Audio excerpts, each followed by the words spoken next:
Welcome back to Inspiring Stories. Comment where you're watching from today, as we share a remarkable tale about how appearances can be deceiving, especially at 30,000 feet. When a flight attendant mocked a passenger's worn backpack at the entrance to first class, she had no idea she was about to learn one of the most important lessons of her career. Sometimes the most powerful people are the ones who don't feel the need to prove anything to anyone. The bustling terminal at Reagan National Airport hummed with its usual symphony of rolling suitcases and hurried footsteps. Among the sea of travelers in pressed suits and designer luggage stood Vance, carrying nothing but a weathered canvas backpack that had seen him through countless campaigns and speaking engagements. The evening flight to Cincinnati was fully booked, and the first-class cabin was already filling with the usual mix of business executives and political figures. Rachel Howard, a senior flight attendant with 15 years of experience, prided herself on being able to spot first-class passengers before they even showed their boarding passes. Her carefully styled blonde hair and immaculate uniform reflected the premium service standards she was expected to maintain. When she saw JD approaching the first-class entrance with his shabby backpack and casual attire, her perfectly sculpted eyebrows arched with skepticism. "I believe economy boarding is through the rear entrance, sir," she said, her voice carrying that particular tone of polite condescension reserved for those who supposedly didn't belong. Several nearby passengers paused their pre-flight routines to observe the interaction. JD simply smiled, reaching into his pocket for his boarding pass. "Actually, I'm in 2A, he replied quietly, his Appalachian accent catching Rachel off guard. The contrast between his speech and the typical first-class passenger only seemed to reinforce her assumptions. "There must be some mistake," Rachel insisted, eyeing the worn backpack with barely concealed disdain. "This is the premium cabin, and we have certain standards." She emphasized the last word while glancing meaningfully at his casual attire. Douglas Bennett, a regular on this route and CEO of a prominent tech company, looked up from his laptop with interest. He had recognized JD immediately but chose to watch the scene unfold. Several other passengers shifted uncomfortably in their seats, some recording discreetly with their phones. "I understand," JD responded calmly, his voice carrying the patience of someone who had faced such prejudices before. "But I can assure you my boarding pass is correct." He held it out again, his composure only highlighting the flight attendant's increasingly flustered state. Rachel examined the boarding pass with exaggerated scrutiny, her expression suggesting she was looking for any reason to prove him wrong. "And how exactly did you come by a first-class ticket?" The question hung in the air, loaded with implications. "The same way as everyone else," JD replied, his smile never wavering. "I booked it." A few passengers who had been pretending not to watch now turned to face the interaction directly. Among them was Catherine Lawson, a Supreme Court clerk who had attended one of JD's recent lectures at Yale. She opened her mouth to speak but held back, curious to see how the situation would resolve itself. Rachel's voice took on an edge of authority. "Sir, perhaps you'd be more comfortable in economy. I'm sure we can find someone willing to switch." "Actually," Douglas Bennett interjected, finally closing his laptop, "I believe you'll find that Mr. Vance belongs exactly where he is." His words carried the weight of someone used to being listened to. Rachel's expression flickered with uncertainty. "Mr. Vance?" "Yes," Catherine Lawson added, unable to contain herself any longer. "J.D. Vance, the best-selling author and political figure. I attended his lecture at Yale Law School last month." The color drained from Rachel's face as recognition finally dawned. Not only had she been rudely questioning a first-class passenger's legitimacy, but she had also been condescending to one of the most influential voices in modern American politics. Other passengers began whispering among themselves, some pulling out copies of Hillbilly Elegy from their bags, a common sight on flights into Cincinnati. The irony of the situation was lost on no one. A flight attendant had just demonstrated exactly the kind of prejudice that JD had written about in his acclaimed memoir. "I'm so sorry, Mr. Vance," Rachel stammered, her previous confidence evaporating. "I didn't realize." "No need for apologies," JD interrupted gently. "But perhaps we could all remember that worth isn't measured by the bag someone carries or the accent in their voice." The cabin fell silent, his words resonating with everyone present. Even the most seasoned business travelers seemed to be reflecting on their own assumptions and biases. Douglas Bennett leaned forward in his seat. "You know, Rachel, I've been flying first class for 20 years, and some of the most remarkable people I've met were the ones who didn't look like they belonged here." Catherine Lawson nodded in agreement. Mr. Vance's whole story is about challenging these kinds of assumptions. It's actually quite fitting that this happened. JD settled into his seat, placing his well-worn backpack carefully under the seat in front. "This bag has been with me from my Marine Corps days through Yale Law School," he explained to no one in particular. "It reminds me of where I came from and what it took to get here." Rachel, still visibly shaken by her mistake, tried to recover professionally. "Can I offer you a pre-flight beverage, Mr. Vance?" "Water would be fine, thank you," he replied warmly, already pulling out a manuscript from his backpack, his next book about the very prejudices that had just played out in the cabin. The other passengers watched as Rachel hurried to fulfill his request, many of them now seeing their own designer luggage and expensive accessories in a different light. The incident had turned the first-class cabin into an impromptu seminar on social assumptions and human dignity. As the flight prepared for takeoff, conversations buzzed among the passengers, many sharing their own stories of being judged by appearances. JD's presence had created an unexpected community among the usually reserved first-class travelers. Douglas Bennett, who had witnessed the entire scene, leaned across the aisle. "You handled that with remarkable grace," he observed. "When you've lived in different worlds," JD replied, "you learn that true class has nothing to do with where you sit on an airplane." The story of what happened on that flight spread quickly through social media, with passengers sharing their accounts of how a simple boarding confrontation turned into a powerful lesson about prejudice and dignity. Rachel's mistake became a teaching moment that would influence her interactions with passengers for years to come. Have you ever been judged by your appearance or background? How did you handle it? Share your stories in the comments below, and don't forget to like and subscribe for more inspiring content that reminds us to look beyond surface appearances. Stay tuned for Chapter 2, where we'll see how this incident sparked a larger conversation about social prejudice and the true meaning of class in modern America. Remember, sometimes the most powerful statements are made without saying a word. They're made by simply being who you are, unapologetically. As the aircraft reached its cruising altitude, the first-class cabin had transformed into something rarely seen at 30,000 feet, a space for genuine conversation and reflection. The incident with JD Vance's backpack had cracked the usual veneer of polite distance maintained among premium cabin passengers, revealing something far more valuable than the amenities they had paid for. Rachel Howard found herself in the galley, hands slightly shaking as she prepared the drink service. Her colleague, Patricia Winters, noticed her distress.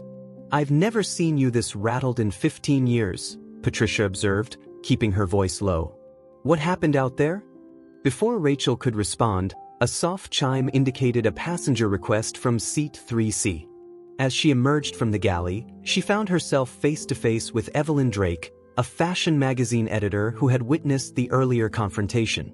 "You know," Evelyn said, adjusting her Cartier glasses, "I was once denied entry to my own fashion show because I was wearing clothes from my new casual line.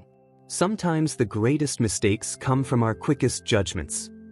The irony wasn't lost on anyone within earshot. Here was a woman who helped shape society's views on appearance, acknowledging the superficiality of such judgments. JD, seemingly absorbed in his manuscript, smiled slightly but continued writing. Douglas Bennett, the tech CEO, had been observing the subtle dynamics playing out in the cabin. He closed his laptop completely, a rare occurrence for someone known for working through entire flights. "Mr. Vance," he called across the aisle, "I believe your experience might help solve a problem I've been grappling with at my company."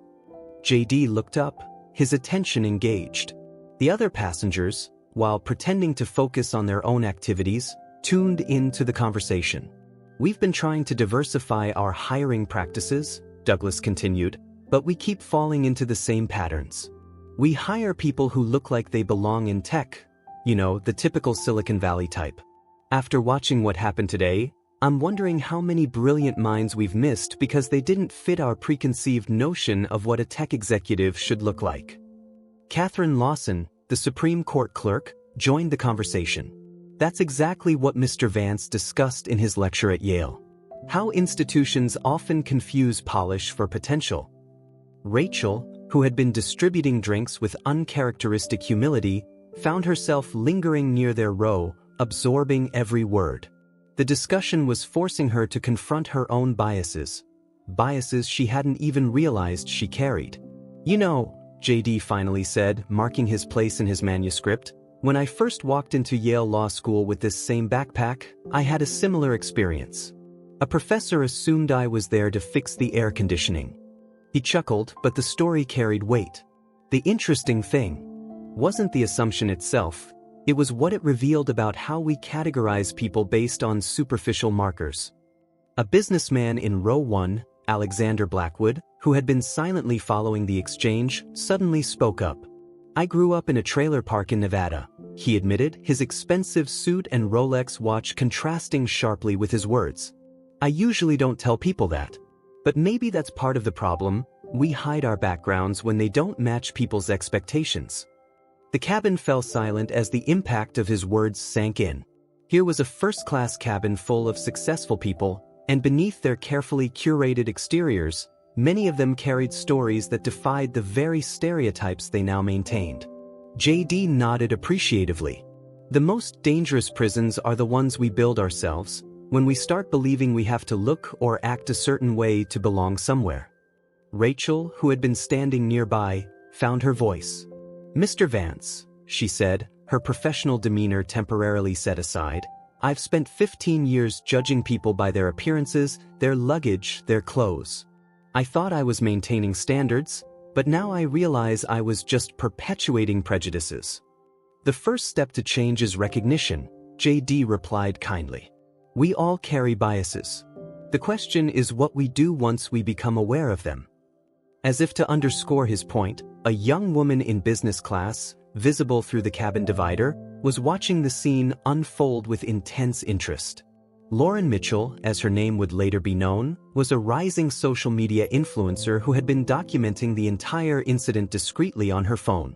"I think," Douglas Bennett offered, "what we're witnessing here is a perfect example of how change happens. Not through grand gestures, but through small moments that force us to question our assumptions." Patricia Winters, who had emerged from the galley to assist with service, shared her own perspective. "In all my years of flying, I've learned that the truly important passengers never need to prove they belong. They just do."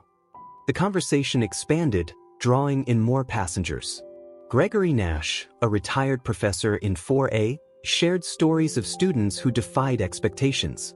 Diana Fuller, a philanthropist seated by the window, talked about encounters that had changed her perspective on privilege and opportunity. JD's presence had catalyzed something remarkable. A first-class cabin had become a forum for authentic dialogue about class, appearance, and the invisible barriers we create in society. His worn backpack, still visible under his seat, had become a powerful symbol of the discussion's themes. As the flight progressed, Rachel found herself approaching her duties differently. She began to see beyond the superficial markers she had always used to categorize passengers. Each interaction became an opportunity to connect with the person, not their appearance. "You know what's interesting?"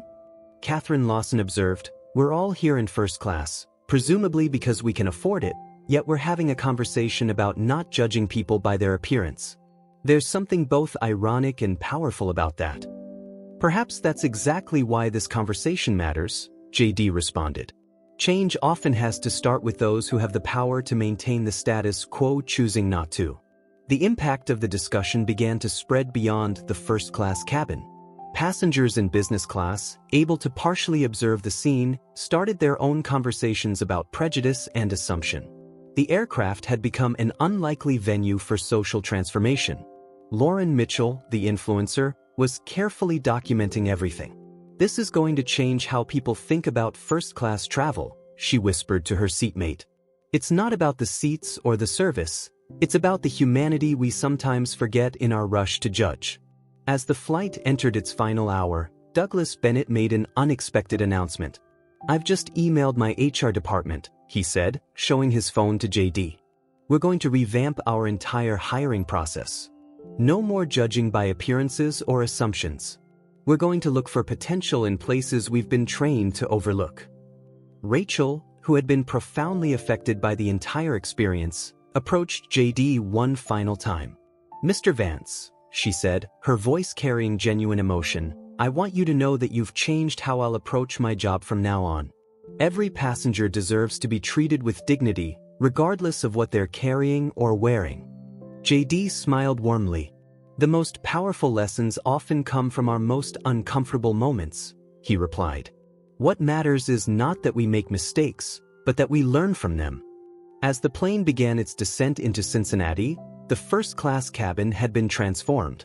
Passengers who had boarded as strangers emerged as thoughtful allies in a larger conversation about social change. Business cards were exchanged, connections were made, and promises to continue the dialogue were secured. Lauren Mitchell's social media posts about the incident were already gaining traction. The hashtag Vance effect was trending, with people sharing their own stories of being judged by appearances and the importance of looking beyond surface impressions. Have you ever been in a situation where a simple incident led to a deeper understanding between people? Share your experiences in the comments below. Don't forget to like and subscribe for more stories that remind us of the power of authentic human connection. Stay tuned for Chapter 3, where we'll explore how this airborne encounter sparked a nationwide conversation about class, dignity, and the true meaning of belonging. Remember, sometimes the most powerful changes start with a single moment of understanding. The story of what happened on that flight didn't end when the wheels touched down in Cincinnati. As passengers began to disembark, their phones buzzed with notifications. Lauren Mitchell's social media posts had struck a chord, spreading far beyond her usual following. The hashtag Vance effect was becoming more than just a hashtag, it was becoming a movement. Rachel Howard stood at the aircraft door, saying goodbye to passengers with a newfound sense of humility. As JD Vance approached, still carrying his now famous backpack, she found herself fighting back tears. "Thank you," she said simply, the words carrying the weight of genuine transformation. In the terminal, Douglas Bennett was already on his phone with his executive team. "I want a complete overhaul of our hiring practices," he was saying. "No more unconscious bias training that just checks boxes. We need real change." Several other passengers lingered nearby, their own phones out, engaging with the growing online discussion about the incident. Catherine Lawson, who had witnessed the entire encounter, was already drafting an opinion piece for her legal blog about the intersection of class prejudice and professional spaces. "The most powerful courtroom arguments," she wrote, "often come from lawyers who don't fit the central casting image of what a lawyer should look like." The story began to spread through different channels. Lauren Mitchell's initial posts were picked up by major news outlets. Headlines appeared: "Best-selling author's backpack sparks national conversation on class bias," and "First-class lesson in human dignity at 30,000 feet." Evelyn Drake, the fashion magazine editor, returned to her office with a new perspective on her industry's role in perpetuating social prejudices. She immediately called an emergency editorial meeting. "We need to rethink how we're presenting success and status," she declared to her stunned staff. "We've been part of the problem. It's time to be part of the solution."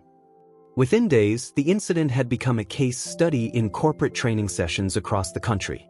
The airline's CEO, Amanda Reynolds, issued a statement acknowledging the broader implications of what had occurred. This incident has sparked an important conversation about unconscious bias in customer service. We're taking this opportunity to reevaluate our training procedures and company culture. Rachel found herself at the center of an unexpected movement within the airline industry. Flight attendants from other airlines began sharing their own stories of moments when they had judged passengers unfairly. A veteran flight attendant from another carrier, William Pearson, wrote a viral LinkedIn post about his 30 years of watching class prejudice play out at 30,000 feet. JD Vance, who had initially remained quiet about the incident, finally addressed it during a scheduled speaking engagement at a business leadership conference. "What happened on that flight," he explained to the packed auditorium, wasn't just about a backpack or a first-class seat. It was about the stories we tell ourselves about who belongs where. The impact rippled through various sectors. Douglas Bennett's tech company announced a revolutionary new hiring program that deliberately sought out candidates from non-traditional backgrounds. "We're not just looking for diversity of appearance," he explained in a press release. "We're looking for diversity of life experience." Alexander Blackwood, the businessman who had revealed his trailer park background, started a mentorship program for young professionals from disadvantaged backgrounds. "Success shouldn't require you to hide where you came from," became the program's motto. Lauren Mitchell's social media influence took an unexpected turn. Instead of her usual lifestyle content, she began featuring stories of successful people who defied stereotypes. Her followers doubled, then tripled as people resonated with this new, more meaningful content. Back at the airline, Rachel Howard had been invited to speak at a company-wide training session. Standing before her colleagues, her voice shaking slightly, she shared her story. "I thought I was maintaining standards," she admitted, "but I was really just enforcing prejudices I didn't even know I had." The airline industry began to shift. Other carriers started reviewing their own training materials and service protocols. The incident had exposed an uncomfortable truth about how the industry treated passengers based on appearances. Patricia Winters, Rachel's colleague who had witnessed her transformation, initiated a support group for flight attendants to discuss their experiences with prejudice and bias. "We need to acknowledge these biases exist before we can address them," she explained during their first meeting. The story reached academia. Business schools incorporated the incident into their ethics curriculum. Dr. Nathan Fuller, a professor of sociology at Princeton, began a research study on class markers in professional settings, citing the backpack incident as his inspiration. Even the fashion industry felt the tremors. Evelyn Drake's magazine ran a groundbreaking issue titled, "Success Has No Uniform," featuring successful professionals photographed in their chosen daily attire rather than styled fashion looks.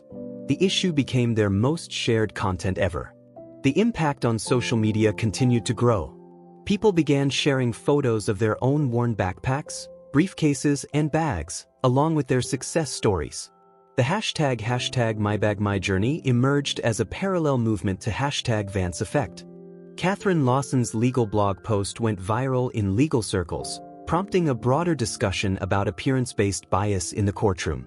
Law firms began questioning their dress code policies and unconscious assumptions about what a professional lawyer should look like.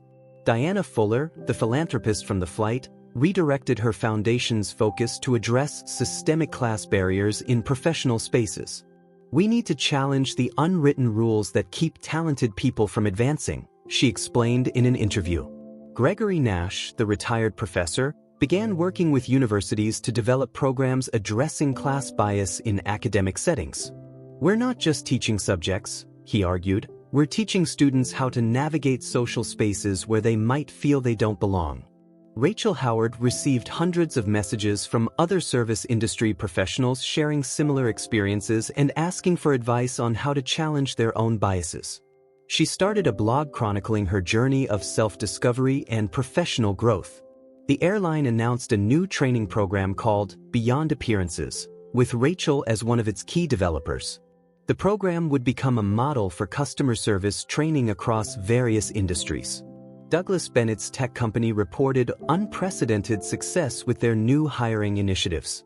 "We're finding incredible talent in places we never thought to look," he shared at an industry conference. "All because a backpack on a plane made us question our assumptions." J.D. Vance's worn backpack had become a symbol of authentic success and the courage to remain true to one's origins. When asked if he would ever replace it, he smiled and replied, "This backpack has taught more lessons than most textbooks. Why would I replace such an effective teacher?" The movement continued to evolve. Corporate dress codes began to relax. Professional spaces became more welcoming to diverse expressions of success. The rigid barriers between belonging and not belonging started to blur. Lauren Mitchell's documentation of the original incident was preserved in the Smithsonian's Digital Archive as a milestone in social media's role in driving social change. Sometimes, she reflected in a TED Talk, the most powerful stories are the ones that make us question our most basic assumptions. Have you ever been part of a moment that grew into a movement? How did it change your perspective on society and success? Share your stories in the comments below, and don't forget to subscribe for more content that challenges our assumptions and celebrates authentic success. Stay tuned for Chapter 4, where we'll explore how this singular incident continues to reshape our understanding of class, dignity, and belonging in professional spaces. Remember, every significant change in society starts with one person choosing to see beyond appearances. 1 year after the incident that became known as the backpack moment, the same flight from Reagan National to Cincinnati carried a very different atmosphere. The first-class cabin no longer felt like an exclusive club where belonging was determined by appearances. Instead, it had become a symbol of how one moment of consciousness could transform an entire culture. Rachel Howard, now the airline's chief training officer for inclusive service, stood at the same spot where she had once questioned J.D. Vance's right to be there. Her uniform was the same, but her perspective had undergone a profound transformation. As she greeted passengers, her eyes noticed not their clothes or luggage, but their humanity. The airline industry had changed significantly over the past year. The Beyond Appearances training program, developed with Rachel's insights, had been adopted by major carriers worldwide. Flight attendants were now trained to recognize and challenge their own biases, creating a more welcoming environment for all passengers. Douglas Bennett's tech company had become a case study in successful diversity hiring. Their new recruitment approach, inspired by the backpack incident, had led to a 300% increase in employees from non-traditional backgrounds. More importantly, these employees were thriving, bringing fresh perspectives and innovative solutions to the company. The backpack taught us all a lesson, Douglas often said in interviews. Success doesn't wear a uniform, and innovation doesn't come in a designer suit. Lauren Mitchell's social media influence had evolved into a powerful platform for social change. Her documentary series, Hidden Success Stories, featured professionals who, like J.D. Vance, had challenged stereotypes and redefined what achievement looks like. The series had garnered millions of views and sparked conversations in boardrooms and classrooms alike. Evelyn Drake's fashion magazine had undergone a complete transformation. Their annual Power issue now featured successful individuals in their authentic daily wear rather than styled photo shoots. "We're not just changing how we present success," Evelyn explained in her editor's letter, "we're changing how we define it." The impact reached far beyond the original participants. Law firms across the country had revised their dress codes and hiring practices, influenced by Catherine Lawson's viral article about appearance-based bias in the legal profession. "The law should be about justice," she wrote in a follow-up piece, "not about how well someone fits a predetermined image." Alexander Blackwood's mentorship program had expanded to 30 cities, helping hundreds of young professionals navigate corporate spaces while maintaining their authentic selves. "Your background is not your limitation," became the program's rallying cry, inspiring a new generation to pursue their ambitions without shame or pretense. The airline where it all began had become a leader in inclusive customer service. Their training videos now featured the story of J.D. Vance's backpack as a cornerstone example of how unconscious bias can blind us to human dignity. Rachel Howard's journey from prejudice to awareness had become a powerful testimony to the possibility of change. Patricia Winters, who had witnessed Rachel's transformation, now led workshops helping service industry professionals recognize and overcome their biases. "The most dangerous prejudices," she would say, "are the ones we don't even realize we carry." Dr. Nathan Fuller's research on class markers in professional settings had grown into a comprehensive study published in leading academic journals. The Vance effect, as it became known in academic circles, demonstrated how small moments of conscious inclusion could create lasting institutional change. Diana Fuller's foundation had established a scholarship program specifically designed to support professionals who, like J.D. Vance, came from non-traditional backgrounds. "Success shouldn't require you to erase your past," she explained at the program's launch. "It should build upon it." The hashtag #MyBagMyJourney movement had evolved into a global conversation about authentic success. People from all walks of life shared stories of their own backpack moments, times when they were judged, underestimated, or dismissed based on appearances, and how they overcame those prejudices. Gregory Nash's university program addressing class bias had been implemented at dozens of institutions.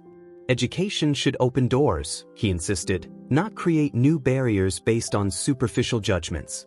J.D. Vance's original backpack had been donated to the Smithsonian's National Museum of American History, part of an exhibit on social change in the digital age. Next to it, a simple plaque read, "Sometimes the most powerful statements are made without words. They're made by being authentically yourself." The airline's annual report included a special section on the transformation of their corporate culture. Customer satisfaction scores had reached all-time highs, with passengers repeatedly commenting on the genuine, inclusive atmosphere aboard their flights. On this anniversary flight, Rachel welcomed a diverse group of first-class passengers, some in suits, others in casual wear, each carrying their own unique story. Among them was a young woman with a worn backpack, reminiscent of JD's. She was a first-generation college graduate headed to a job interview. "Welcome aboard," Rachel said warmly, seeing not the backpack but the determination in the young woman's eyes. "You belong here just as you are." The young woman, Amanda Pierce, would later become a prominent advocate for educational access, often citing that moment as when she first truly believed in her own legitimacy in professional spaces. Douglas Bennett, who happened to be on the flight again, noticed the interaction. "It's amazing," he commented to Rachel, "how one moment of consciousness can create endless ripples of change." The impact continued to spread in unexpected ways.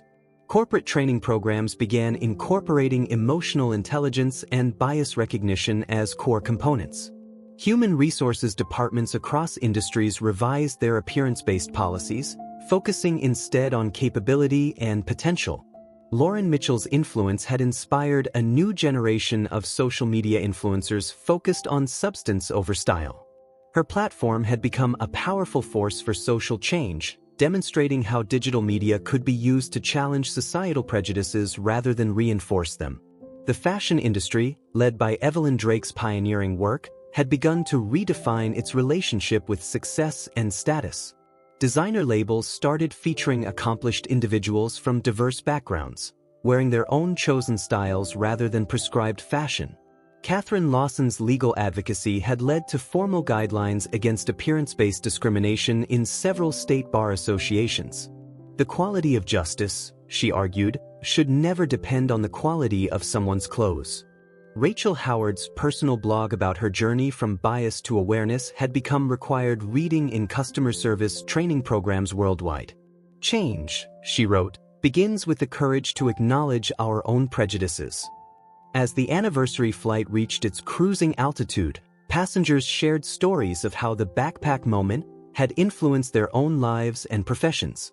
The first-class cabin, once a symbol of exclusivity, had become a space for authentic connection and conversation. The young woman with the worn backpack listened intently, gathering courage for her upcoming interview. Rachel noticed her anxiety and shared her own story of transformation, watching as understanding and confidence bloomed in the young woman's eyes. "You see," Rachel explained, "success isn't about fitting in. It's about standing firmly in your own truth." 1 year later, that truth was evident throughout society.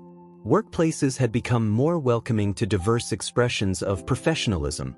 Educational institutions had started addressing implicit bias in their admissions processes. The service industry had begun to recognize that dignity should never depend on appearances. Have you witnessed how a single moment of awareness can transform an entire culture? Share your stories of change and growth in the comments below. Don't forget to subscribe for more content that challenges our assumptions and celebrates authentic success. Remember, every significant change in society begins with one person choosing to see differently. The question isn't whether we carry biases, it's what we do when we become aware of them. As J.D. Vance's backpack continues to teach us, true worth isn't found in appearances, but in the courage to remain authentically ourselves.